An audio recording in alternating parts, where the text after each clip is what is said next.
The Mozilla Foundation is accusing the Trump administration of political interference with their movement.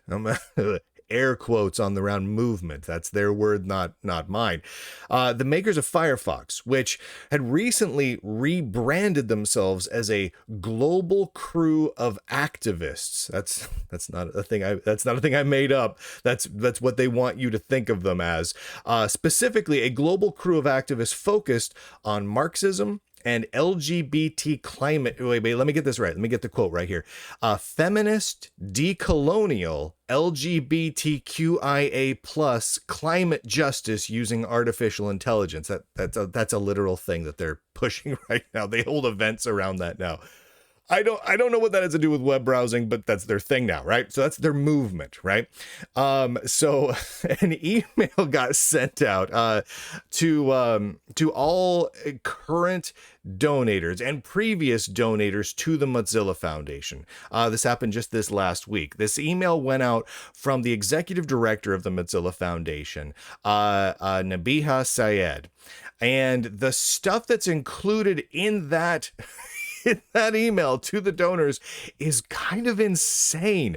In fact, they confirm in the email that they lost $3.55 million in taxpayer funding, including from USAID, but that apparently they didn't really need that funding because they're going to continue operating all of the projects it was going to be funding anyway because they didn't need it, but they do want more money, please.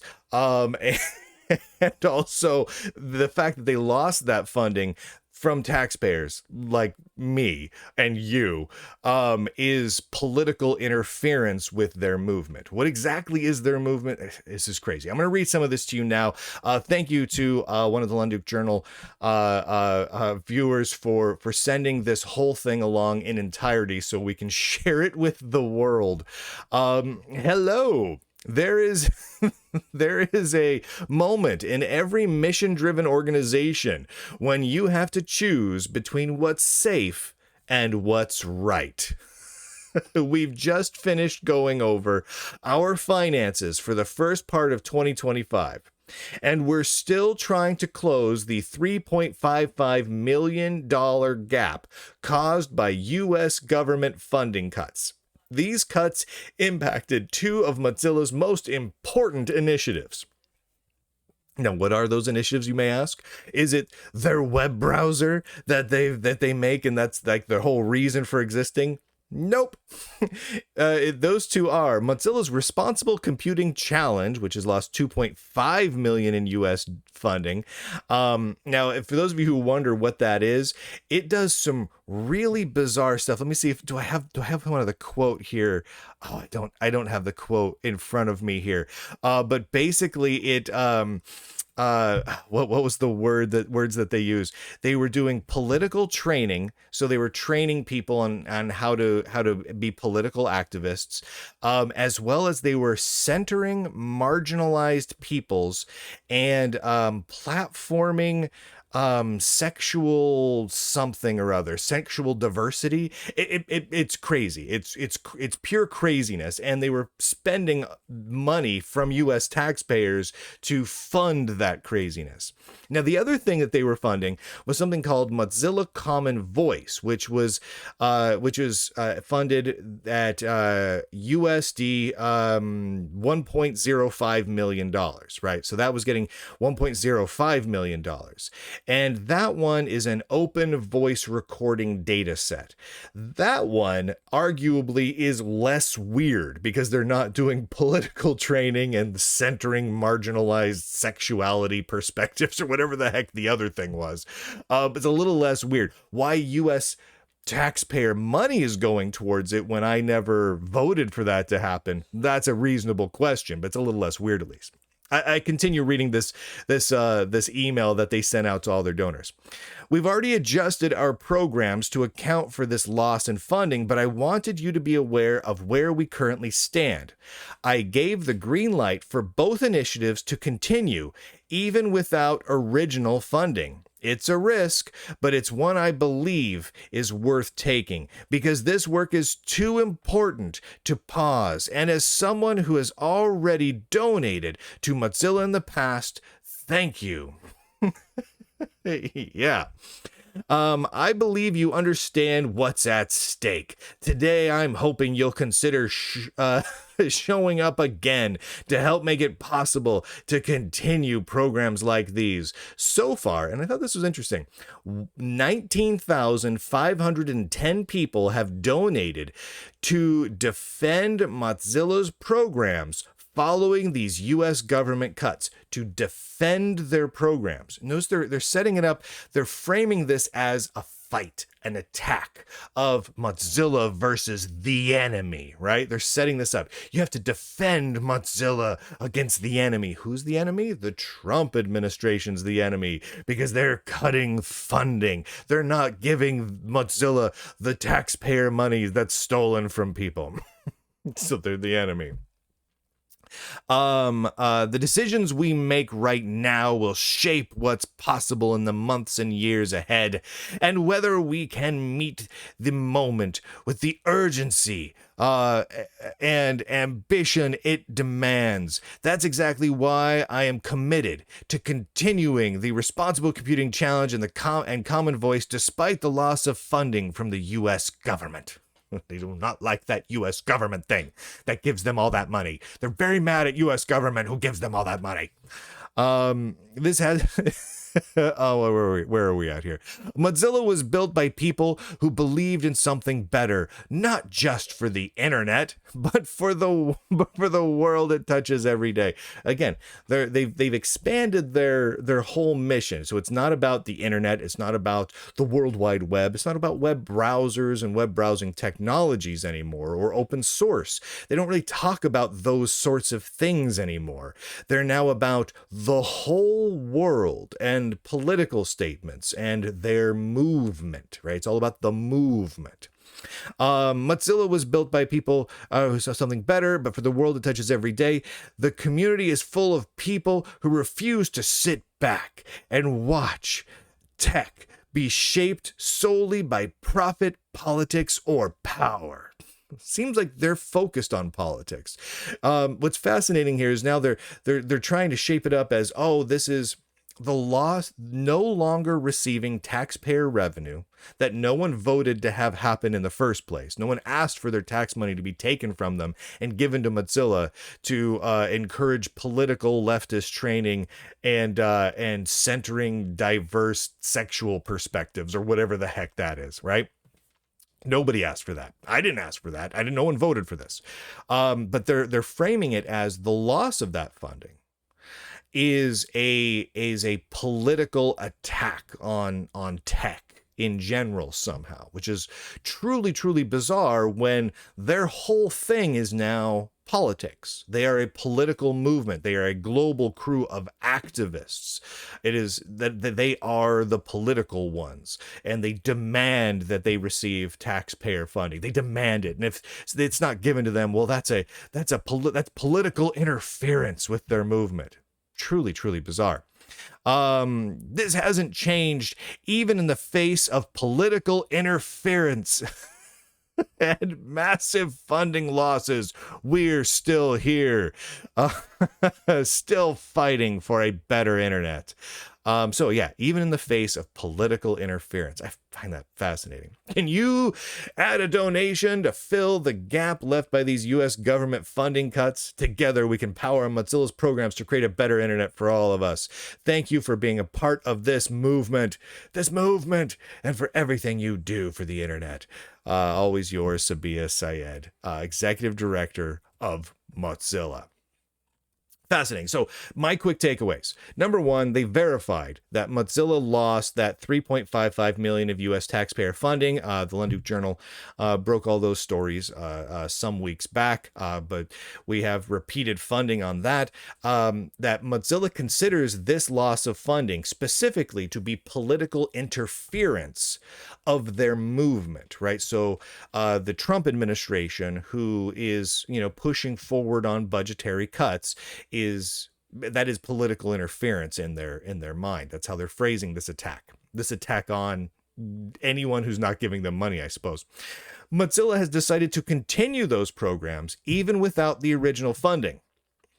That one caused me a little bit of pause. And I get it. They lost some funding, but they have some others, so they're going to try their best to make it happen. But it sure does sound an awful lot to me like they didn't need that money in the first place. You know what I mean? I have no issue with Mozilla raising funds via donations or whatever their business is to pursue whatever global crew of activists political agenda they want, right? They're pushing forward on Marxism. They literally have Marxist training courses that they sent people to at a luxury resort. Not a joke, real thing. Covered it last year. Go ahead and look that one up. But if they want to do that, fine. I'll report on it and laugh at them and say, well, isn't that weird that a web browser organization is doing that? Because it's weird. But it's their right to do that if they really want to. But to demand taxpayer funding to do it, well, that's just nutty, and I don't like that at all. So it raises eyebrows. The fact that they could have continued this, but they chose to make a stink about it and try and get as much taxpayer funding as they could for them. To me, that's shady. To me, that's just real shady, and that's not great. I also thought it was interesting that according to Mozilla, 19,510 people have donated to the Mozilla Foundation since it was announced that the USAID and the National Institute of Science cut funding to Mozilla several weeks back. Now, I don't have any insight into how much money that really is. All they've told us is that's 19,000 plus people. Now, assuming that that's, $100 per, well, it's a good chunk of change. It's still not the entirety of what was necessarily cut, but that could be a good chunk of change. It also is surprising to me that almost 20,000 people in the last month or two decided, yeah, you know what?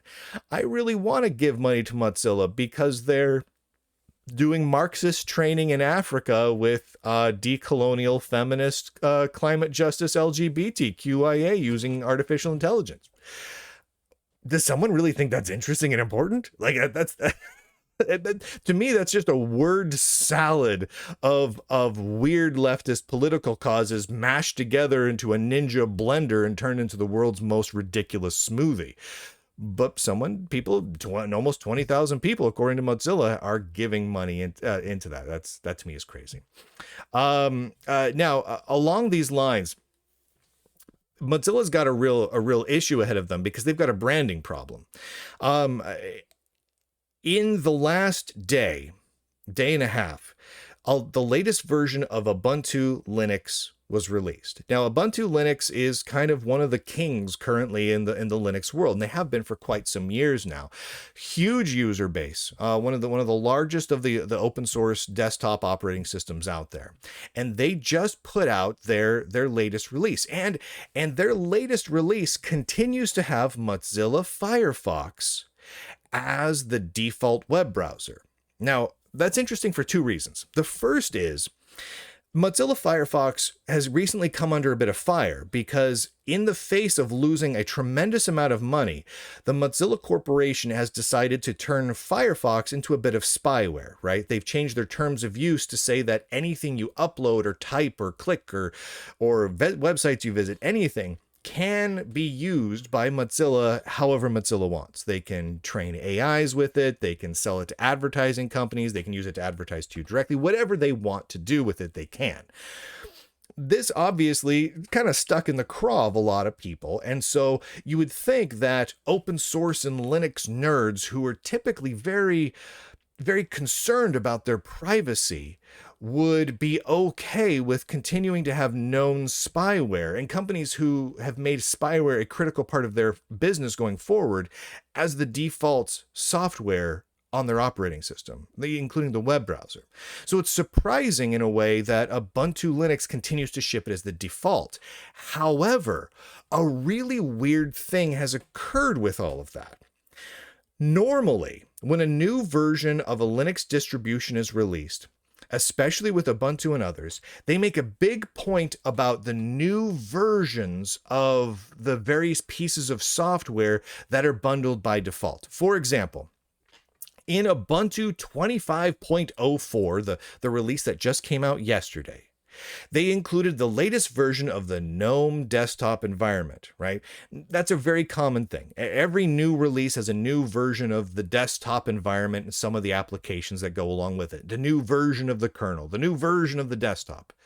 Well, this time around, the company that produces Ubuntu, Canonical, makes almost no mention of Firefox at all, which is bizarre considering in years past they've heavily promoted the latest version of Firefox with the latest technologies for web browsing standards and privacy. They just don't mention Firefox this time. In fact, Linux-focused news sites, such as here's a screenshot from OMG Ubuntu, a website focused entirely on news about Ubuntu Linux, talks about all the new things, the new revisions of pieces of software in the latest Ubuntu, doesn't once mention Firefox. Is there a new version of Firefox in there? Of course there is. Have many new features been added to Firefox since the previous release? Absolutely, lots of them. In fact, noteworthy features.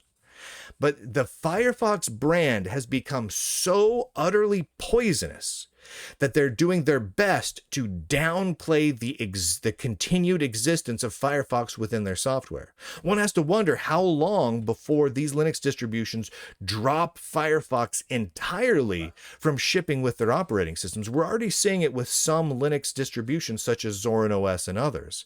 But how long until the really big dogs drop it too? Another interesting example, I wish I brought it up here, but Fedora Linux, the community Linux distribution produced by Red Hat, they had a new release out recently. Again, Firefox is the default web browser. Well, Framework Computer, and this is a real thing, you should go look this up on their X account. Framework Computer over on X published a picture of a Framework laptop running the latest version of Fedora. In that screenshot, they have removed Firefox and replaced it with Google Chrome. We are now at a place in the open source world, in the world of computer nerds, where it is preferable in your marketing shots to promote actively Google products over Mozilla Firefox. That is a dramatic shift from where we were just a year or two ago, when the exact opposite was true. It's phenomenal how rapidly this has changed. It's absolutely phenomenal. Thank you to the Lunduke Journal subscribers for making this coverage possible, for allowing me to do what I do. Go to lunduke.com and click on some of those links. Where to listen, where to watch, where to read, where to hang out, places that you can support the Lunduke Journal, because as you noticed, no advertisements in the show, no brought to you by Googlezilla. No, none of that stuff. Big tech free, non-woke, ad-free, audience-supported, completely independent tech journalism. We need some more of that. Thank you for making it possible. Would not be possible without your support, so truly appreciated. Lunduke.com and all that. And with that, ladies and gentlemen, boys and girls across the inner tubes, I do declare end broadcast.